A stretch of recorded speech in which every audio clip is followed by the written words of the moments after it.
I believe being an associate teacher is not a job you should even enter into if you're not prepared to be giving your candidate regular feedback. It's impossible for them to know how they're doing if you don't give them feedback. I base my feedback on, again, the expectations of their handbook and also on what I see happening with the teachers, with the candidate teachers' practice, and of course based on where they are in the program.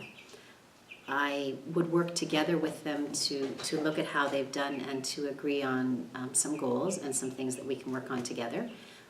During a lesson, I would sit at the back of the room or at the side of the room with a clipboard and jot some little notes down, and then at the end of the day or at the end of the lesson, depending on how things are going, actually take the time to talk through what I observed, what I saw as being real strengths, and what I saw as things that we can work together to improve. Having a teacher candidate should add some work to your day. If it's not adding an element of extra work to your day, then you're probably not giving the candidate enough feedback.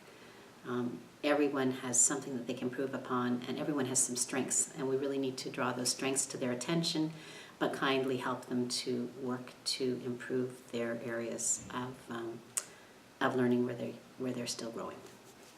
Midway through the teacher candidates block, I will have a day, usually the Friday in the middle, where I get them to fill out the same form that I will have to fill out at the end of the block, using whatever the criterion in the form that particular college uses.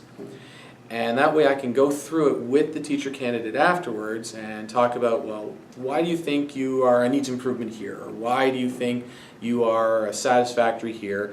A lot of times they will underestimate their own abilities, so I'll point out, well, I did see you do this, and I saw you do this, and I saw you do that. Doesn't that count in this area? And if, on the other side of the coin, if they think they've got everything covered and really they are still missing a couple pieces, then I'll point that out too. Say, well, I don't know if I'd be comfortable giving you an exemplary at this point. Maybe at this point I think it's satisfactory. And so that gives them an opportunity to kind of reflect mid-semester, or their semester, I guess, in terms of how well they've done mid-block, and make whatever changes they think are necessary so that when the evaluation rolls around, usually 2 weeks later, it's as expected.